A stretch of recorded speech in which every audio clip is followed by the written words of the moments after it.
What happened to this Navy crew was still hard to explain. They had heard reports of something large damaging ships out at sea and were ordered to check it out, but nobody could have prepared them for what they were about to discover next. Luckily, cameras recorded everything because nobody would have believed it if this hadn't been filmed. But before we start, smash the like button and make sure to subscribe if you haven't, and hit that notification bell so that you won't miss any new stories. The morning was clear and blue as the naval crew prepared to sail out. The orders had been clear. Investigate the waters roughly 15 miles from the shoreline where fishermen had reported repeated attacks by something unknown. There was a tense silence as the Navy members boarded their vessel. Nobody knew what to expect out there at sea. All they knew was that this panic started 3 days ago. That's when the first string of small fishing boats limped back to the harbor, bearing tales that made little sense. These fishing crews were weathered men whose lives revolved around the sea and its mysteries, but for all their experience, they couldn't explain what had happened. "I don't know what I saw," said one of the seasoned fishermen with over 40 years of ocean experience behind him. His voice trembled, his eyes darting over his damaged boat. The planks on the side of his boat were splintered, and some bent as though struck by a tremendous force. "It came out of nowhere, something massive," he said. The complaints from this fishing captain weren't the only ones. The reports were unnervingly consistent. Something in the water, unseen but immense, had already collided with multiple boats. The Navy couldn't ignore this mounting pressure. With no clear idea of what was out there, they relied on the fishermen's coordinates to pinpoint the area of concern. Armed with standard naval equipment and a camera to capture footage of their mission, the crew set off at dawn. The sea was calm, but it wouldn't be for long. Lieutenant Commander David Abra stood on deck, scanning the horizon. He had seen strange things during his career, but something about these reports felt different. As the ship approached the designated coordinates 15 miles from shore, the crew settled into their roles, carefully monitoring sonar and scanning for unusual activity. For a while, all they encountered was the rhythmic roll of waves and the distant cries of seabirds. It was almost hypnotizingly peaceful until it suddenly wasn't. "Movement! Starboard side!" called out a sailor perched near the bow. The alert sent ripples of tension through the crew. At first, it was barely visible a faint disturbance in the otherwise serene surface of the water. Then came the ripples, even circles expanding outward like something moved slowly below the surface. The crew held their breath as they watched the ripples grow in size and come closer and closer. The crew exchanged tense glances, their instincts screaming at them to brace for whatever was coming. Beneath the waves, a massive shadow moved with precision, cutting a direct path toward the ship. "Eyes on the water," Commander Ibarra ordered, his voice firm but uneasy. The shadow beneath the surface became larger and darker, and then it disappeared underneath their boat. The water was still again, and the ripples faded. A nervous silence fell on the crew for a few seconds, but then panic sank in. The crew moved quickly from side to side on the deck, peering into the water. But there was no sign of the shadow, nothing but the endless blue. But then, without warning, the ship jolted violently to the side. A deafening crash erupted as something massive slammed into the boat's hull. Crew members were thrown across the deck.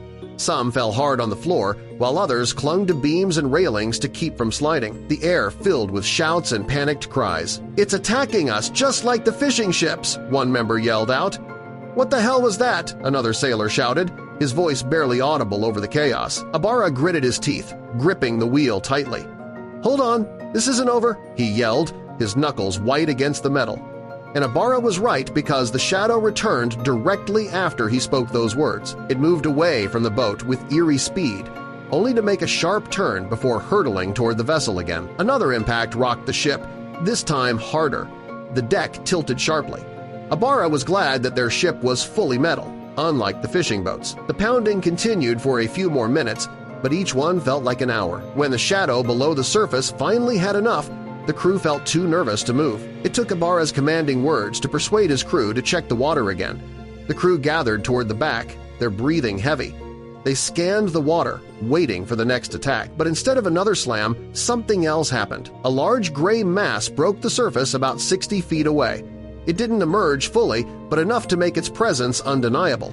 The crew froze, staring at the strange creature in the distance. It hovered mostly below the waterline, its bulk rising and falling with the waves.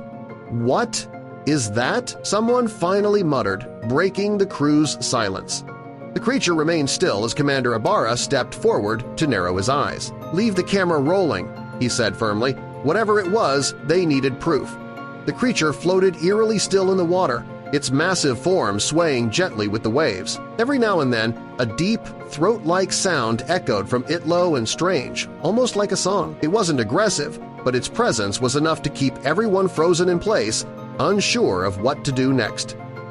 "What's it doing?" a crew member whispered just loud enough so Commander Ibarra could hear. The creature then began to move in slow, deliberate circles while staying in the same spot. Commander Ibarra studied it intently, then, after a long pause, he said something that surprised everyone. "I think it wants us to follow it." The crew exchanged uneasy glances. "Follow it, sir? With all due respect, that thing just slammed our ship," one sailor protested. But Ibarra stood firm, his gaze unwavering. "I know what it did, but look at it now. It's not attacking us anymore. It's trying to tell us something," he insisted. Ibarra's plan was met with resistance. Some crew members were already discussing heading back to shore, unwilling to risk another encounter. But Ibarra's plan was even more hands-on than he let on at first glance. He did not want to follow the creature with their naval boat. He suggested that they take the rubber lifeboat instead. His thought process was that the large ship would come across as threatening, only provoking attacks even more. They needed a gentle approach, but when Ibarra suggested lowering the rubber lifeboat into the water, no one volunteered. "Come on, men! This is the only way to find out what it wants," Ibarra insisted. The hesitation was palpable. "That thing could tip the boat, like a toy," someone muttered. Abra's tone turned commanding. "We have a job to do. The fishermen are counting on us to make these waters safe again." Finally, a few brave sailors agreed to join him, though their fear was still evident. With the smaller lifeboat prepared, Ibarra and his crew climbed in, turned on the small motor, and sailed toward the feature. The massive gray form remained still. Watching them, the larger Navy ship stayed behind, its crew keeping a cautious distance. Ibarra had ordered them to monitor the situation and provide backup if needed. As the lifeboat drew closer, the creature didn't move to attack. It stayed in place, its strange noises growing softer. When they were within 20 feet of it, the animal began to twirl slowly in the water. The crew tensed, expecting the worst, but instead the creature emitted what sounded like a cheerful hum. Then, in a sudden burst of energy, it took off, gliding just above the surface, and when it covered some distance, it paused to see if Ibarra and his crew were still nearby. "See? It wants us to follow," Ibarra said again, this time with certainty. The lifeboat crew exchanged nervous looks but followed his lead.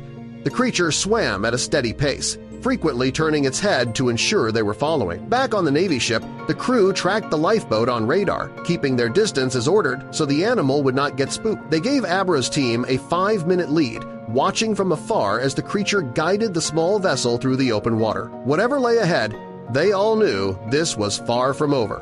The crew ensured the camera was rolling the entire time. While Ibarra had been the first to take interest in the creature, the rest of the crew was now equally invested. This animal wasn't ordinary, it had a purpose, and they were about to find out what it was. The animal led them about 10 miles with brief pauses for the boat to catch up, eventually stopping near a harbor still under construction on the outskirts of their town. Cranes and drying concrete loomed in the distance. Ibarra couldn't help but wonder, why here? The creature floated silently for a moment, then released a powerful, dreadful cry. It swam to the far end of the harbor and began striking its head against something in the water.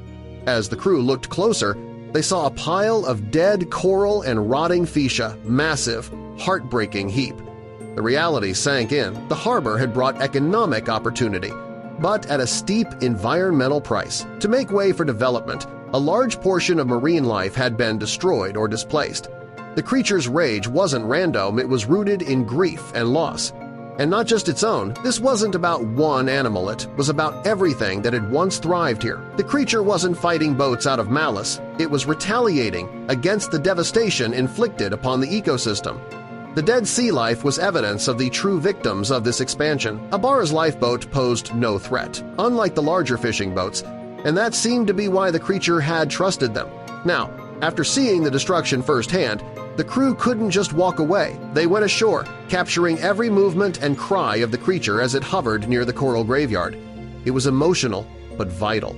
They now had undeniable proof that the new harbor was harming marine life. When the creature's message had been delivered, it disappeared into the sea.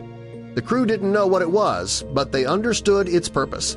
And that was enough. Back on the naval ship, Ibarra was met by quiet, serious faces. The crew had listened to the radio and seen the footage. They were united in purpose. Once ashore, Ibarra led his team straight to the local government offices. The footage had been copied for safety. He demanded an immediate halt to the harbor construction. Faced with overwhelming evidence and the potential for public outrage, the officials relented. Construction was stopped, and the area was designated for environmental recovery. For the first time, Ibarra felt hopeful. The new restrictions angered the fishermen, but the government offered a compromise: reduced taxes and higher payouts per pound of fish. It wasn't perfect, but it balanced their needs with the seas. Over time, the waters began to recover. The mysterious creature was never seen again, but its presence had changed everything. The sea grew calm once more, and both nature and people adapted to a new equilibrium. For Ibarra, the mission had shifted his view entirely. He wasn't just protecting ships or enforcing law. He had helped preserve a fragile world.